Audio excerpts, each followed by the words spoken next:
మాజీ మంత్రి కాపు ఉద్యమ నేత ముద్రగడ పద్మనాభం కన్నుమూశారు.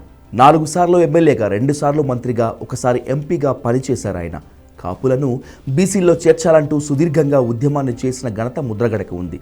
జనతా పార్టీ, టీడీపీ, కాంగ్రెస్ల తరపున విజయం సాధించారు ఆయన.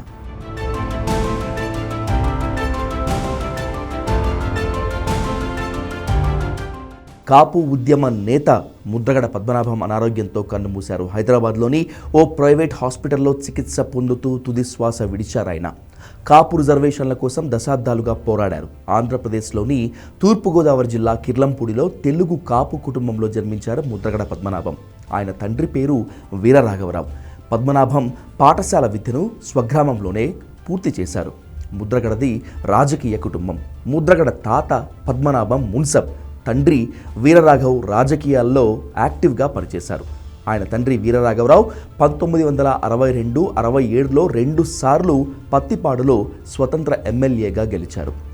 మాజీ భారత రాష్ట్రపతి నీలం సంజీవరెడ్డికి అభిమాన పాత్రుడైన ముద్రగడ వీరరాఘవరావు 1977లో చనిపోయారు.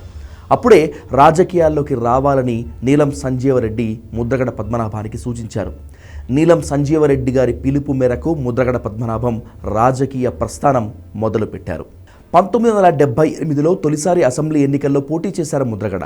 పత్తిపాడు నియోజకవర్గం నుంచి ఎన్నికయ్యారు. 1978 నుంచి 89 వరకు 4 సార్లు ఎమ్మెల్యేగా, ఒకసారి ఎంపీగా ఎన్నికయ్యారు ముద్రగడ. 1982లో ఎన్టీఆర్ పిలుపు మేరకు తెలుగుదేశంలో చేరి తూర్పుగోదావరి జిల్లా ప్రత్తిపాడు అసెంబ్లీ నియోజకవర్గం నుంచి 1983, 85, 89 ఎన్నికల్లో పోటీ చేసి గ్రాండ్ విక్టరీ సాధించారు. ఎన్టీఆర్ క్యాబినెట్లో మంత్రిగా పనిచేసిన ముద్రగడ అంతర్గత విభేదాలతో తన పదవితో పాటు పార్టీకి కూడా రాజీనామా చేశారు. ఆ తర్వాత ప్రజా రక్షణ సమితి అనే పేరుతో రాజకీయ పార్టీని ప్రారంభించారు. ఆనాటి తెలుగుదేశం నేతలు కేఈ కృష్ణమూర్తి, కె జానారెడ్డితో కలిసి తెలుగునాడు పార్టీని ప్రారంభించారు. ఆయన 4 సార్లు ఎమ్మెల్యే, ఓసారి ఎంపీగా పనిచేశారు ముద్రగడ. 2 సార్లు మంత్రిగా కూడా పనిచేశారు. ఎన్టీఆర్ చెన్నారెడ్డి మంత్రివర్గంలో ఆయన మినిస్టర్గా పనిచేశారు. 1988లో అప్పటి ప్రధానమంత్రి రాజీవ్ గాంధీ పిలుపు మేరకు కాంగ్రెస్లో జాయిన్ అయ్యారు ముద్రగడ. 1989 ఎన్నికల్లో ప్రత్తిపాడు నుంచి పోటీ చేసి విజయం సాధించారు. కానీ 1994లో జరిగిన అసెంబ్లీ ఎన్నికల్లో ముద్రగడ పద్మనాభం ఓటమి పాలయ్యారు. ఓటమితో నిర్వేదానికి లోనైనా ఆయన మరోసారి ప్రత్తిపాడు నుంచి పోటీ చేయనని ప్రకటించారు.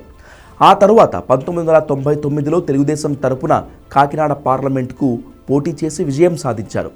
2004 ఎన్నికల్లోనూ పోటీ చేసినప్పటికీ ఓటమి పాలయ్యారు. 2009లో చిరంజీవి ప్రజారాజ్యం పార్టీలో చేరి పిఠాపురం నుంచి పోటీ చేశారు. కానీ ఆ ఎన్నికల్లో ఓడిపోయారు. ఆ తర్వాత 2019లో పిఠాపురం నుంచి మరోసారి ఓటమి పాలయ్యారు ముద్రగడ. 1994లో కాపు రిజర్వేషన్లపై పెద్ద ఎత్తున ఉద్యమం ప్రారంభించారు ఆయన. ప్రభుత్వాలు మారుతున్నా కాపు రిజర్వేషన్ల విషయంలో ఎలాంటి పురోగతి లేదని భావించిన ముద్రగడ 1994 జూలై 1న కాపు, బలిజ, ఒంటరి తెలగ కులాల వారికి రిజర్వేషన్లు కల్పించాలని ఆయన సతీమణి పద్మావతితో కలిసి ఆమరణ నిరాహార దీక్ష చేశారు. 2016 జనవరి 31న తూర్పుగోదావరి జిల్లా తునిలో ప్రారంభమైన కాపు ఐక్య గర్జన సభతో ఉద్యమాన్ని కదం తొక్కించారు. జాతీయ స్థాయికి తీసుకెళ్లారు ముద్రగడ. ఆ తర్వాత ఆయన వైసీపీలో చేరారు. ఇంటికి అతిథిగా ఎవరొచ్చినా ఆప్యాయంగా భోజనం పెట్టడం ఆయనకున్నటువంటి మంచి అలవాటు. ఉప్మా, కాఫీ ముద్రగడ ఇంట్లో స్పెషల్.